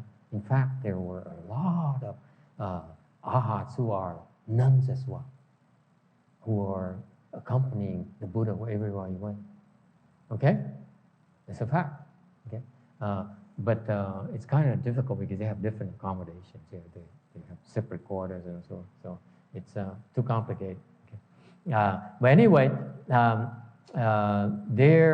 Venerable Shariputra was highly praised by the Buddha. Thành kể lại câu chuyện này, ngài Xá Lợi Phất, Đức Phật chuyên muốn là khen ngài Xá Lợi Phất. Ngài says, Shariputra, had great patience. Ngài Xá Lợi Phất là có rất là kiên nhẫn, đại kiên nhẫn. What is the patience manifest as? Okay, that when people abuse him or strike him, he has no anger whatsoever, not even a trace of anger. Okay, Xá Lợi Phất là nổi tiếng là có đại kiên nhẫn ở chỗ nào? Cái kiên nhẫn á, là khi mà người ta mắng nhiếc, người ta sỉ mạ hoặc đánh ông ấy, đánh ngài Xá Lợi Phất, ngài Xá Lợi Phất hoàn toàn không có một cái tí giận nào hết. Not a trace of anger, mind you. Một tí giận cũng không có. That's how pure he was. Thanh tịnh ở độ như vậy. Okay? When they insult him, when they strike him, he's not angry at all. Can you do that? Có ai làm được vậy không? Giơ tay thầy coi. I mean, those of you who are not like that, raise your hand. Huh? See? We have the same. Không cách nào. See, when they insult us, when they strike us, of course, you get angry. It's normal, right? You want to strike back. Okay? So, the Brahmin says, that's impossible. I don't believe it. I'm going to test him. Mà có người Bà La Môn nói, không thể nào có chuyện như vậy được. The Brahmins, who used to be the religious teachers, the great spiritual teachers in India back then, he says, that's impossible. I know. I've been a Brahmin for all my life. My father is Brahmin, my great father is Brahmin, and my ancestry is full of Brahmins, okay? And we know that to be free of anger is not possible. Thành cái ông Bà La Môn mới nói làm sao mà có thể chuyện có được. Tôi là Bà La Môn cả đời rồi mà còn giận nữa. Cha tôi còn giận, ông nội tôi còn giận, ông tổ tôi còn giận, cố tổ tôi còn giận, cố tổ tôi còn giận nữa. Làm sao mà có chuyện mà không giận được? Cái vị đi gạt người ta thôi. You guys are con men. It's not possible. So I'm going to go and prove to you that he still has anger. Thành mới tôi cũng tới chứng minh ông sẽ còn giận. And so he went he sought Shariputra. Ông mới đi kiếm ngài Xá Lợi Phất. And that time Shariputra was going to beg for food. That's what he does. Hồi đó ngài Xá Lợi Phất, even though he's famous, even though he's very well regarded, he still goes around and begs for food every day. Mặc dầu rất nổi tiếng, okay. Even though mặc dầu người ta có thể cúng chùa, cúng tiền, cúng bạc, cúng đồ ăn, cũng sẵn sàng nấu cho ngài Xá Lợi Phất ăn mỗi ngày, mà vẫn đi khất thực như thường, vẫn theo cái pháp mà ăn khất thực tại vì hồi đó không có cái chuyện mà nấu ăn ở trong chùa. Okay, because back then the dharma practice is that you don't allow girls to come and cook for you. Okay, so he goes and đi xin ăn, mỗi ngày đi ăn xin.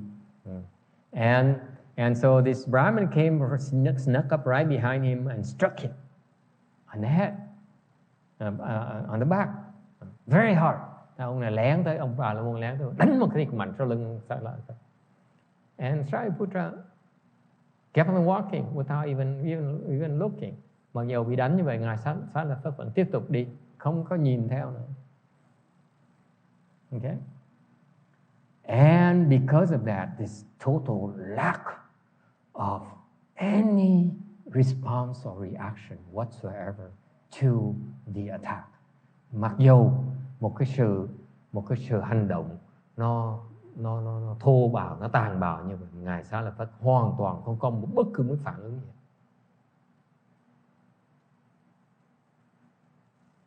And that's why this Brahmin was so impressed. He said, wow, this is a great man.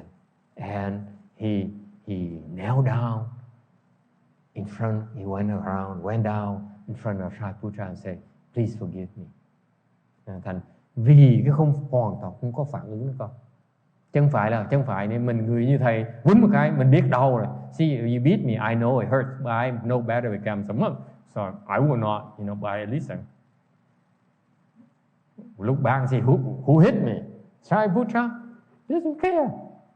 Khi vì theo mấy người mà có công phu nhẫn như bà cụ này, quýnh một cái chứ chắc bà quay là bà không la gì đâu, nhưng đều bà cụ ít nhất cũng quay lại nhìn, ủa ai đánh tôi vậy đó, đúng không? Shariputra, he didn't bother looking back. Ngài Xá Lợi Phất đầu điếng luôn đó. I assure you it hurt. You agree or disagree? You think it doesn't hurt? Who says it doesn't hurt? It hurts like hell. And Shariputra doesn't even hurt, has no reaction whatsoever. Đau dễ sợ lắm, mà không có phản ứng gì. That's why the Brahmin is so impressed. Bởi vậy người Bà La Môn rất là cảm phục và xin lỗi. And Shariputra says, really? Why are you apologizing? He said, well, I had evil intention. I want to provoke you and see how you would react.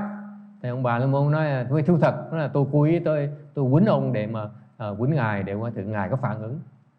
Okay. See how you would react to it, whether you be upset. And I see now that what is rumor is true. You have no reaction whatsoever. You are really, truly a great arhat. Mới nói, tôi mới công nhận là ông là thiệt sự là người chân tu.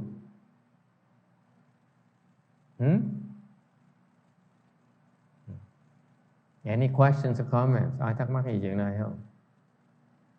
That's the nature of the practice. All these are words. You see, I remind you, tôi nhắc cái gì đó. Những cái chữ đây, những cái này mình nói cả hơn 1 tiếng này, tiếng rưỡi này chỉ là chữ thôi.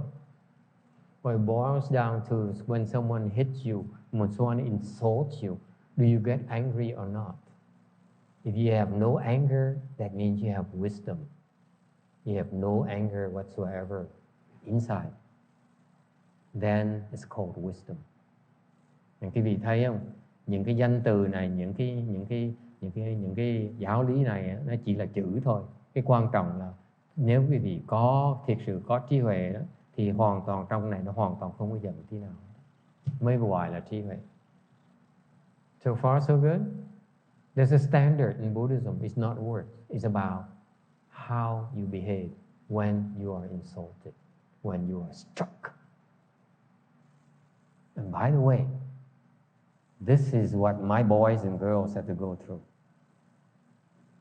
Cái Phật giáo mình đặc biệt cho đó, không phải nói đâu nghe, là phải làm. Mà quý vị biết không, học trò thầy nó bị mắng, nó bị nhiếc, bị đánh hoài 1 năm vừa rồi. Nó vẫn chưa bỏ cuộc. They get angry, they get very upset, and they want to quit, but they're still here, still. Nào học trò thầy bị mắng, bị nhiếc, bị đánh, bị đập, bị hành, bị hạ. Okay? Này giận dễ sợ lắm. Okay. No, it has to do with taking it. Taking it. You endure it. Even though you get so upset, you still endure it until you no longer get upset. That's why it's so difficult. Nó khó dễ sợ. Tại vì cứ bị đánh hoài, cứ bị chửi hoài, bị cứ mắng hoài mà vẫn còn giận lại. If you get upset, you get insulted again. If you still get angry, you're going to be beaten again, I assure you. It will not stop. Nó tàn nhẫn dễ sợ, thưa quý vị. Bất cứ đứa nào mà nó nổi giận, nó còn giận, nó còn đánh nó còn hành hung, nó còn nổi hung lên đó, là nó cứ bị đánh hoài, chừng nào nó hết thôi. This is how we train our people. We beat them up, we insult them until they stop getting angry.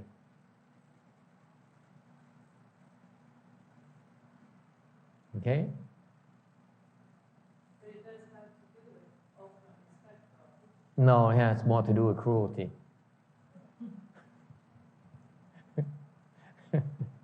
Mình nói như vậy là từ cái tâm cung kính thì nó không có đâu. Tại cái tâm tàn nhẫn thì nhiều hơn là cung kính. You have to truly be cruel. Why is that? Tại sao mình phải thiệt sự tàn nhẫn? Anyone know why you have to be really cruel? It's no respect. No respect whatsoever. Không có chuyện cung kính đâu. Mà phải tàn nhẫn. Tại sao vậy? Because you show any kind of respect, they won't get angry. Tại vì nếu cái việc có cung kính, họ không nổi giận. Mình tàn nhẫn nó mới nổi giận. Right? You understand? If it's only a put on, he didn't mean it. Master doesn't mean it. Then they don't get angry. When master means it, that's when they get angry. That's what matters. Có hiểu không?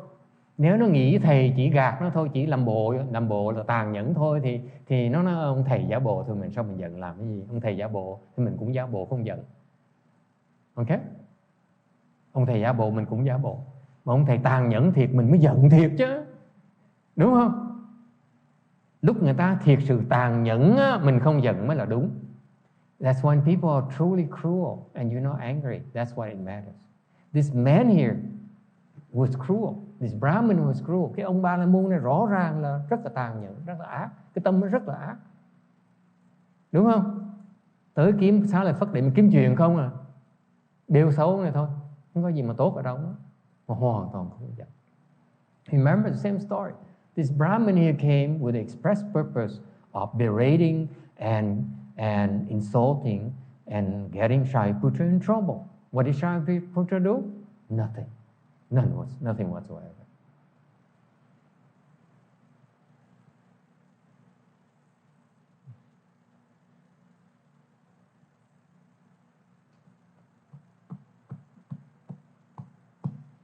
And that's why, as a teacher, I have to be ordinary and cruel in order to teach my students. It's called personal sacrifices. Thành ra là vị thầy quý vị biết hy sinh lớn lao lắm. Mình phải tàn nhẫn, mình phải ác dễ sợ lắm để mình dạy học trò mình hy sinh làm người phàm phu để mình dạy học trò mình. So I have to be an ordinary person in order for them to advance into sage.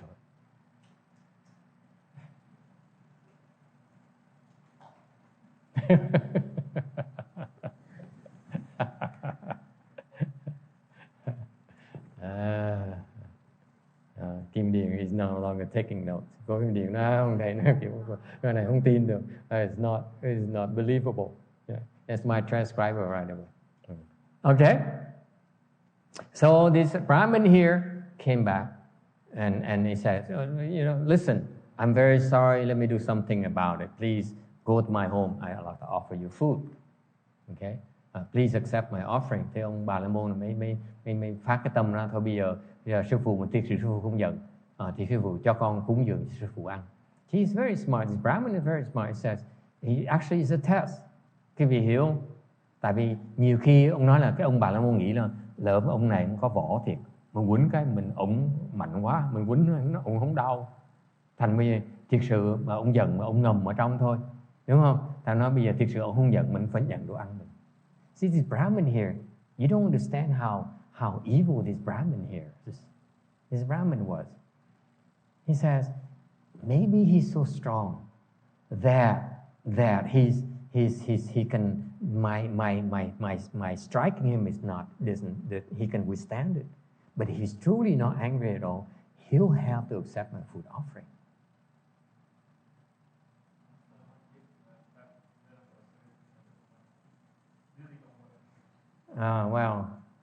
Well, that's a different story. That's a different lesson. Okay, but luckily for us, the lesson here, this story is only for us, for not for advanced people. Okay. Anyway, let me continue the story. So he says, "Let me give you some food. Please accept my food." Shariputra, okay. And Xá Lợi Phất lập tức đồng ý. You see that?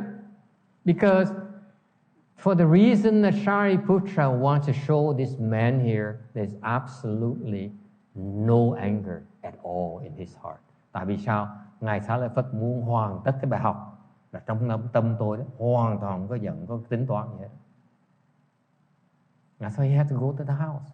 If he didn't go, the Brahmin could say, maybe I should try again. Tại nếu Ngài Xá Lợi Phất mà không tới đó, lại có thể ông Bà La Môn nghĩ là có thể lần sau mình phải thử thêm lần nữa. Đúng không? Tại chưa chắc. Có thể là ông chỉ giả bộ không giận thôi. Okay? So he went to the house and brought Shariputra back to his house. But Shariputra is a celebrity.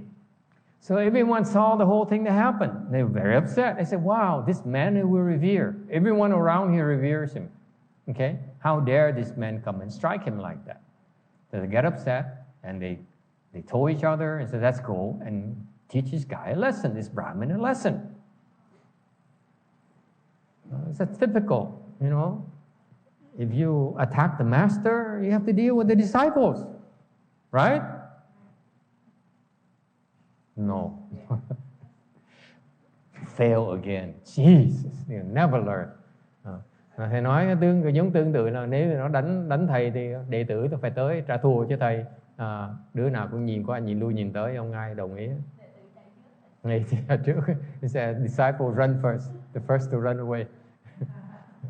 So these people follow them to that man's house, carrying, and they say, Venerable Shariputra, you have to teach him a lesson. And Shariputra quite calmly says, but did he strike you? Why are you so upset? He struck me. He didn't strike you. And they go, you see, mental illness, mental affliction. Even the people who don't get stuck, who are not insulted, who are not even struck, get afflicted. Thế tôi cười không? Những người bàng quan, nhìn thấy người ta không bị mắng, không bị nhiếc, không bị đánh mà cũng nổi giận như thường. Cái bệnh nó dễ sợ như vậy. That's how serious of a problem it is. You guys are so prone to anger. Because it's not right? Therefore you should get angry. Nếu không đúng, cái việc có quyền giận. Sound familiar? Huh? It's not fair. It's not fair at all. My God, that's not Buddhism. It's so unfair that it becomes real Buddhism. Cái Phật giáo nó hoàn toàn nó bất công bằng vậy. I assure you, Buddhism is extremely unfair.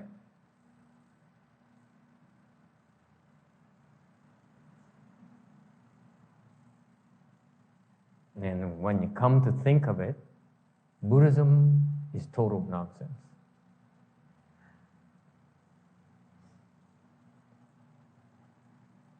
Does that scare you? That's a wisdom right there. Great wisdom. Cái đại trí huệ này, cái Phật giáo đại thừa này nó hoàn toàn là bất công. Nó hoàn toàn là vô lý. Cái đó không phải là đại trí huệ.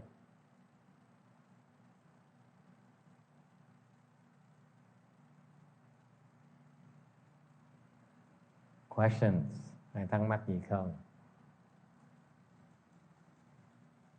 I told you it's deep because you cannot understand it. It sounds so paradoxical. Bởi vì ngoài có chiều sâu có nghĩa là quý vị chưa thấy nổi. It's deep because you cannot see it yet.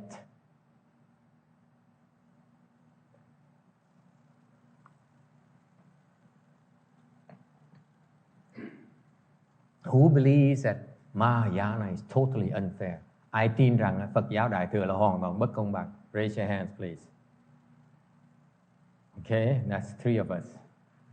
Only Westerners understand it. The Asians, they don't get it. Mấy cái người mà ở Á Châu không hiểu được tại sao Phật giáo mình nó rất là bất công bằng. See, only 2 Westerners. Okay. Who believes that Mahayana is total nonsense, sheer nonsense? Totally illogical. Cái Phật giáo hoàn toàn nó vô lý dễ sợ. Totally illogical. See, again, only Westerners comprehend it. The Asians, it's so taboo. My God, this is what my ancestors have been worshipping. How could it be so illogical?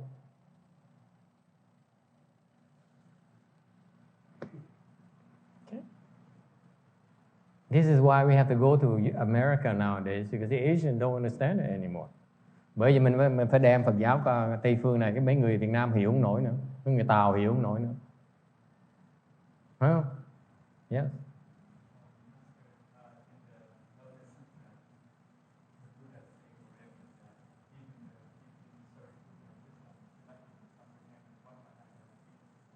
Yeah.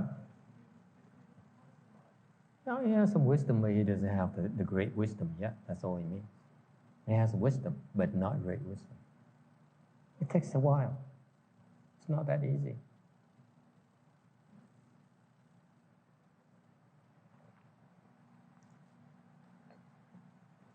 Câu hỏi câu hỏi là ngài Xá Lợi Phất trong kinh Pháp Hoa nói là Xá Lợi Phất là có trí huệ nhưng vẫn chưa hiểu được đại thừa. Thì nói đúng, ngài Xá Lợi Phất có trí huệ, nhưng mà cái trí huệ đó chưa phải là đại trí huệ. Có hai chữ, bởi mới thêm chữ đại về vậy. Chữ đại này, vì cái đại trí huệ với trí huệ nó khác nhau một trời một vực. Nó dễ sợ như vậy đó. Cái trí huệ ngài Xá Lợi Phất với đại trí huệ với Đức Phật là một trời một vực. Không thấy được luôn. Khiếp như vậy. Vòng trời nó bao la như vậy. Thì ngài Xá Lợi Phất chỉ là nheo mắt không thấy không nổi nữa. Nó khiếp. Nói như vậy mấy người tiểu thừa nó giận dễ sợ. Sự thật là vậy. Cái trí huệ một cái ngài Xá Lợi Phất đó, giỏi như vậy đó. Nheo mắt không thấy. Dễ sợ. Khiếp như vậy. I explained to him. He says, the Buddhist Sutra says Shariputra has great wisdom, but it's not. He doesn't comprehend the Mahayana, the Buddha's wisdom yet. I said, that's true. Why is that? Because even though Shariputra has wisdom, but wisdom is not, his wisdom is not great wisdom. What's the difference between wisdom and great wisdom? Great wisdom is like this sky, and the wisdom is like the speck of dust you can't even see when you squint your eyes. That's the difference. Dễ sợ như vậy. Đừng có ngạo mạn. Don't be arrogant. There's no need to be arrogant. There's so much more you don't understand. Especially the part where you feel it's nonsense. Có rất nhiều cái mà quý vị không hiểu được. Nhất là những cái quý vị nghĩ nó vô lý đó. Does it ring a bell? Why is it called great wisdom? Tại sao gọi là đại trí huệ? It's because it is able to help you comprehend what's logical. Okay? Cái đại trí huệ là tại vì nó có thể giúp quý vị hiểu được cái có lý. And also what is illogical. You understand it too. That's why it's called great wisdom. Nó ngoài đại trí huệ tại vì khi nó có lý á, quý vị cũng có thể hiểu được. Và nhất là khi nó vô lý đó, quý vị cũng hiểu được tại sao nó vô lý nữa. You don't reject it. Is it clear? That's called great wisdom. Your wisdom is that I only accept what things that make sense to me. Things that doesn't make sense to me, out the door it goes. That's no wisdom. Great wisdom is that you understand both what you cannot understand, what people cannot understand, what's illogical, so called illogical, as well what is logical. That's why it's called great. Is it clear? Okay, I get tired. Getting excited like that. Okay, let me finish this thing here. Okay, so these people say, please, let me punish this boy for being irreverent and so cruel to you. Thì người ta tới yêu cầu ngài Xá Lợi Phất, ngài bạch Đức Ải La Hán, Đức Ải La Hán để con trừng trị cái ông Bà La Môn một trận, đánh một trận cho nó nhớ cái bài học này. And then hey, it's me that stopped you. So they come and complain and saying to the Buddha, and the Buddha explained to them, and see, they still didn't believe. Even Shariputra did not believe him, his own disciples. Ngay những cái người đệ tử của ngài Xá Lợi Phất cũng không tin là ngài Xá Lợi Phất không có giận, không thể có được. So they had to come to complain to the Buddha, and Buddha, how can it be, how can Shariputra be free of anger? Hỏi làm sao mà ngài Xá Lợi Phất có thể không có giận được? Buddha says, of course he's free of anger. I certify he's free of anger. Phật mới nói rằng Như Lai chứng minh là ngài Xá Lợi Phất không có giận. Okay? He explained. He says, shame on you.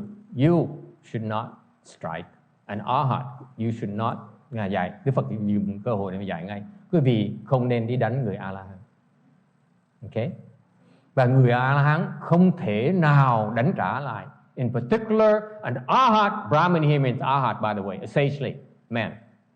A sage person should not return the blow. Cái người có thánh nhân không có quyền đánh lại. Just because they insult you, just because they strike you, you may not get angry and strike back. Your getting angry is a precursor to striking back. Quý vị không có quyền nổi giận và không có quyền đánh lại. Quý vị nổi giận là đang sửa soạn đánh lại người ta, là không được. Okay? So the person who strikes an arhat, shame on that person. Even more shame so on the person who gets upset or returns a blow.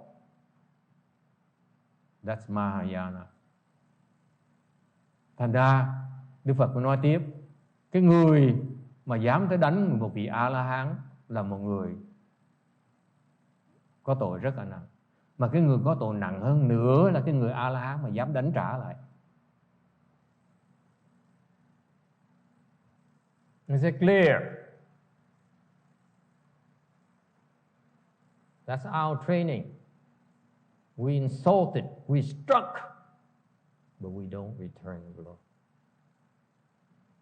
Thành cái phải nhắc lại quý vị, cái chương trình tu học ở chùa này đó, là quý vị bị mắng, bị nhiếc, bị đánh, bị đập mà không có đánh trả lại, không có chửi ngược lại. You don't talk back.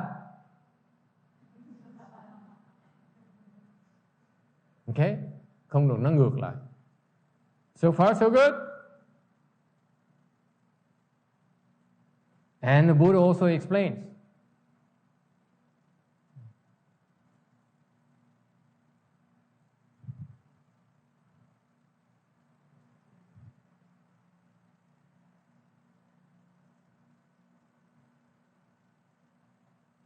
He says that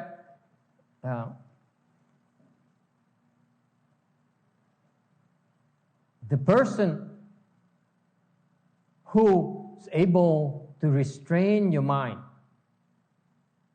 from what he wants to do so much, that's what he means, creates tremendous blessings. Thì Phật mới giảng tiếp, cái người mà có thể kềm là cái lòng muốn, tham muốn mình muốn lắm đó, mà kềm lại mà không chịu làm đó, thì như vậy cái phước đức nó vô lượng vô biên. Meaning that particular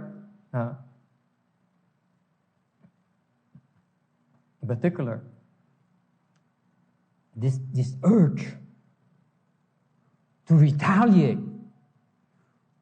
to complain.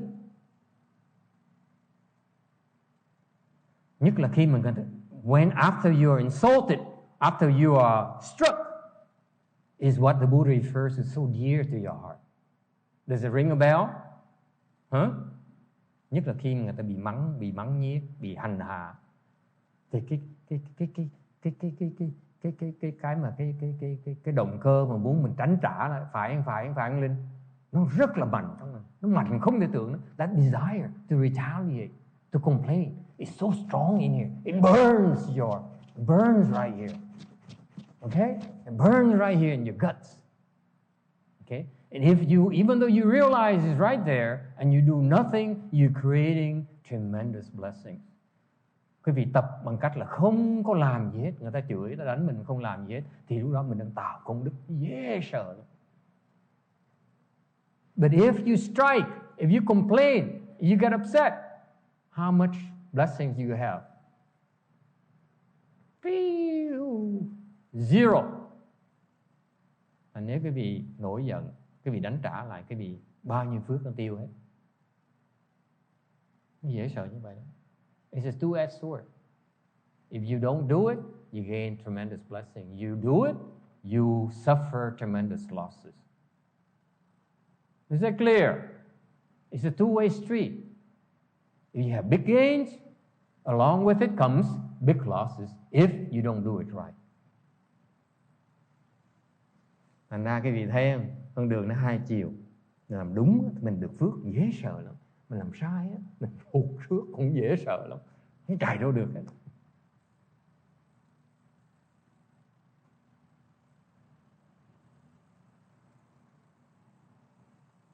Okay? And when this desire to hurt someone, to retaliate, to hurt someone decreases, then your suffering also decreases, declared the Buddha. Thành cái tâm mà muốn hại người ta, muốn đánh trả người ta mà nó được kềm, nó được bớt, thì lúc đó cái khổ của vị nó bớt tương ưng như vậy luôn.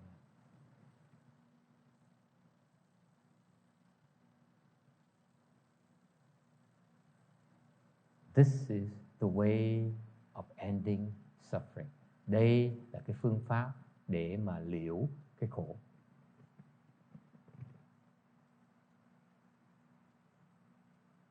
And that's the way of great wisdom. Đây là con đường của đại trí huệ.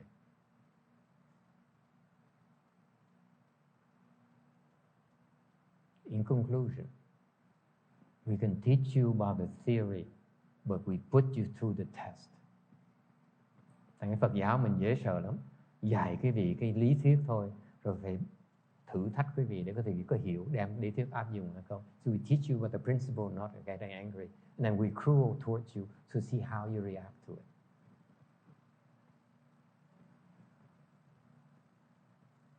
Yeah?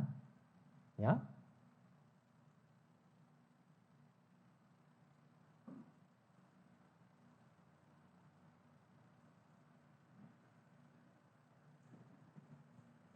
Questions?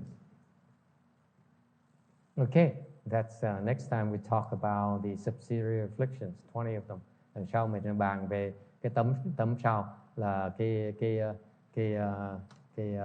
phiền não phụ. Okay, thank you. That's at the end of today's lecture. I'm a little bit over time. I'm 5 minutes over. Thank you for your patience.